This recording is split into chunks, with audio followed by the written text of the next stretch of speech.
રામ નારાયણ રામ।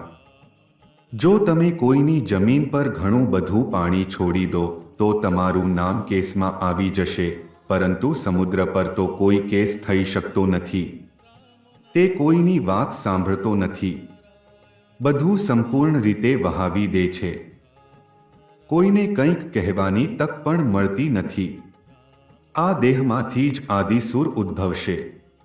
જ્યારે દરેકના અંદર વિશ્વના અનંત સૂરનો સંકેત છે, ત્યારે તે થવામાં કોઈ અડચણ નહીં આવે। જો હજારો લોકોને એક સૂરમાં જોડવામાં આવે તો વ્યવહારિક ઈચ્છાનો સૂર અને સમસૂર જ્યારે વાગશે, ત્યારે આપણે જોઈશું કે ક્યાંય કોઈ ટીકા થતી નથી, કોઈ અવરોધ નથી। દરેક વ્યક્તિ પોતાની માંગ માટે અમારી સાથે છે। દરેકના અંદર મરણ પર અધિકાર મેળવવાની ઈચ્છા છે। અભાવનો સૂર દરેક માટે એક જ છે।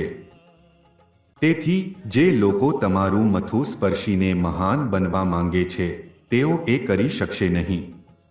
આ બળવા દ્વારા દરેકના અંદર દેશપ્રેમ જાગૃત થશે અને પછી સૌ કોઈ ઉદાર દ્રષ્ટિકોણથી જોઈ શકશે।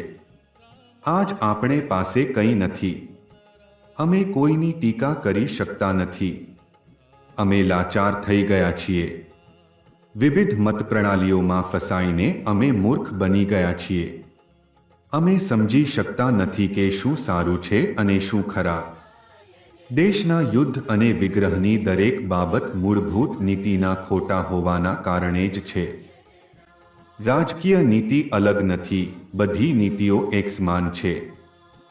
વિશ્વના કલ્યાણ માટે જે લોકો શિક્ષણ અને જ્ઞાનમાં આગળ વધી રહ્યા છે, તેઓ બધા શાંતિ ઈચ્છે છે।